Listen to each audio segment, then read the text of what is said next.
Thank you. Hello. Welcome. And first of all, I'd like to thank Elm Street Books and the New Canaan Library for inviting me to speak tonight, and thank you for coming to listen. My name is Anne Lutz Fernandez, and I wanted to share with you initially just our decision to write the book, where that came from. And it really all happened just a few miles from here at my home in Norwalk over a Thanksgiving weekend about 4 years ago. My sister and I were there. Our family had gathered, and from various points, driven, of course, to Norwalk, and my driveway was filled with cars, and spent a beautiful weekend celebration together. But invariably, as had happened over the past prior few years, the conversation turned to the loss of our cousin Christy in a car crash. And shortly after we lost Christy, I lost a good friend in a highway crash. And these two losses had a profound effect on our lives.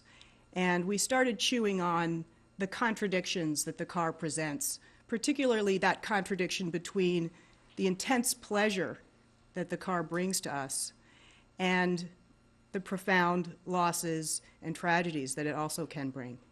And on a daily basis, the contradictions between the convenience that the car brings and the frustrations that it also brings. So broadly speaking, we wanted to explore the impact that this single object, this powerful piece of technology, has on our lives. And we thought we could bring to bear our respective experiences. My sister Catherin Lutz is a professor of anthropology. She brings an ethnographic approach, and I'm now a teacher and a writer, but I spent many years as a banker and as a marketer of consumer products, and we thought that if we tackled this together, we could bring some insight that really hadn't been brought to the subject. And we embarked on our research, which took us across the country from exurban housing developments that were being carved out of rural countryside in Tennessee to Detroit to visit GM and go to its proving grounds in Milford. We traveled to seedy used car lots in the inner cities. We traveled to auto shows and auto museums, and we spoke to a variety of people with expertise around the car and around the ancillary services that are provided and those who work to mitigate against some of the negative effects of the car. But mostly we talked to ordinary people, the owners, the buyers, the drivers of the 244 million cars that ply our roadways. And really, of course, our research started earlier, as all of ours do, with the family car. And this is the Lutz family. And it's not the Bob Lutz family. We've actually been asked a few times already whether we're related to the Detroit legend, the outspoken Bob Lutz, who's worked at the big three automakers, and the answer is no.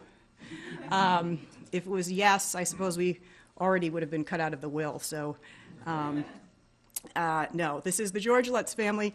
This is a family that, like many, grew up in the suburbs and grew up around cars. And we both, my sister and I, had tremendous positive memories surrounding the vehicles that we grew up in. Trips to grandma's, day trips to the beach. Most of our memories were positive, and as we started talking to Americans, we came to realize how powerful nostalgia is in reinforcing intensely positive ideas around the automobile.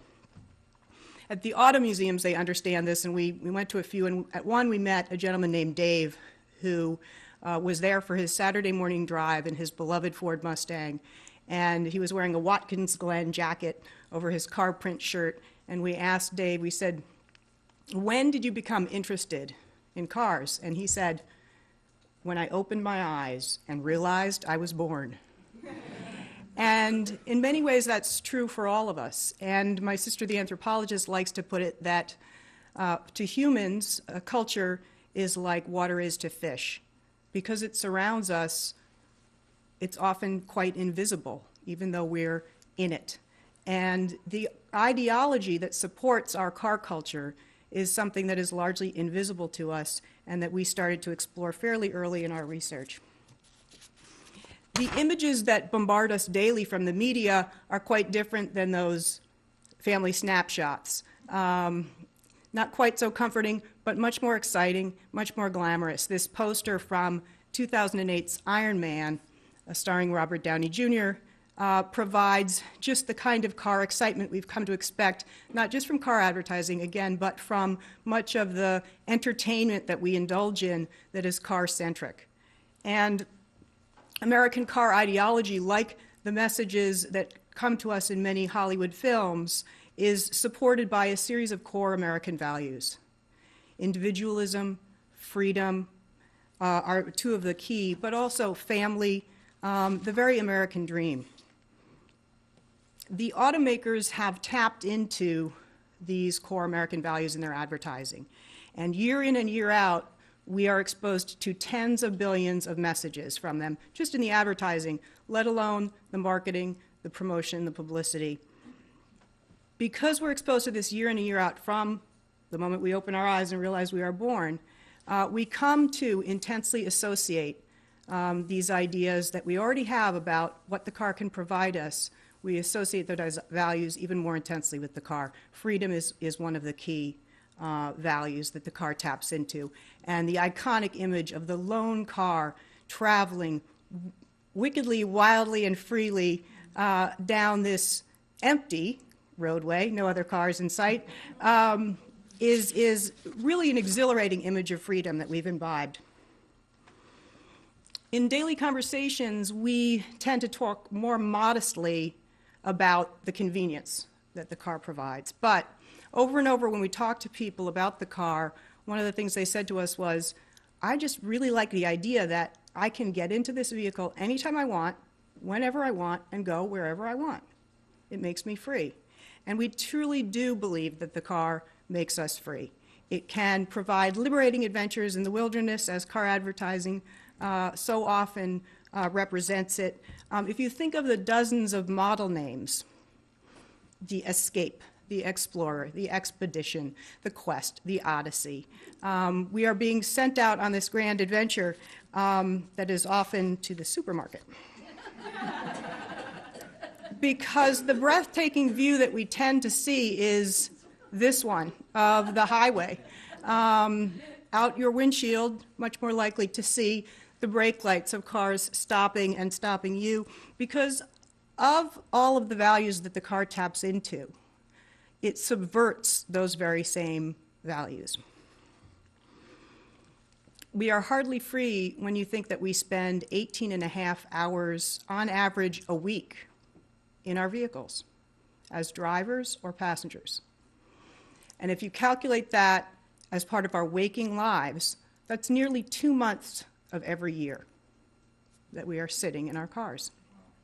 That's the average. As a nation, in terms of mileage, 4 trillion miles are traveled by us a year. And that is quite an increase. It's about double what it was 25 years ago. But with the 244 million cars out on the road, we are rarely alone, even though we are often alone driving. And there are a few spots on the landscape that are without roads. Even the national parks are crisscrossed with roads and play host to traffic jams in the summer. Trapped in our cars, we are finding ourselves to be less free than we wished to be. And traffic is getting worse, and it's getting worse in the big cities, the small cities, the in-between cities, and we're noticing it, and it's starting to make us not like driving quite so much as we once did. In fact, one of the audio executives that we spoke to said that Americans really like the idea of driving better than driving itself. And the real driving that we do, when we set aside our idea, is actually quite frustrating, and the lack of control that we feel is the antithesis of the freedom that we hope the car will provide us. So, why are we doing all of this driving? Suburban sprawl is a big part of it. Obviously, as the corporations moved out and took their jobs out to the suburbs, and some of us decided to get further away and go to the exurbs for a bigger house, a larger yard, we've found ourselves driving more to get to work. And a lot of people that we spoke to felt kind of helpless about this and said, you know, what choice do I have?